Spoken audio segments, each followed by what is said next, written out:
কার্তিক ঘোষের লেখা তুমিও বলবে। ভালো মেয়ে ঠিক কাকে বলে জানো? ভালো ছেলে মানে কি?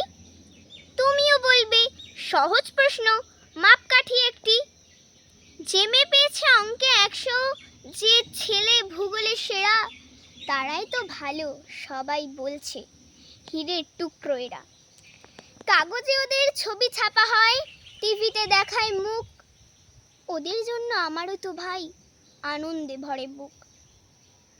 তবু কেন জানো তোমাকে বলছি, দেখে শুনে পাই ভয়, শুধু এত এত নম্বর পেলে ভালো ছেলে মেয়ে হয়?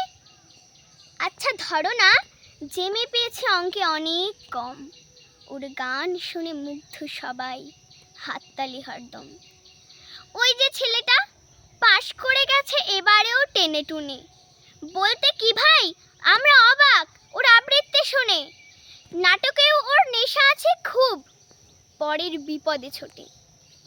পাড়ার তিন্নি বাংলায় নাকি 30 পেয়েছে মোটে, কিন্তু মেয়েটা খেলাধুলোতে 10 খানা গায়ে নামি।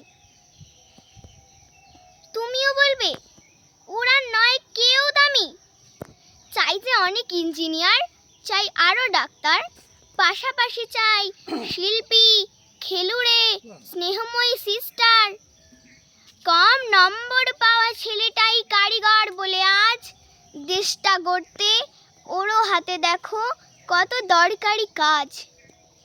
পরের দুঃখে কাতর যে মেয়ে মুখটি করেছি কালু, কম নম্বর পেয়েছে বলে কি বলবে না ওকে ভালো? অভাবের টানে কলেজে পড়েনি, ছোট দরমার বাড়ি, তবুও ছেলেটা বাবা মাকে দেখে, ভাড়াটে চালায় গাড়ি। তাই বলছে কি শুধু নম্বরে হয় নাকি মাপকাঠি? ভালো ছেলে মেয়ে বলতে কি ভাই, মানুষ চাইছি খাঁটি। নমস্কার।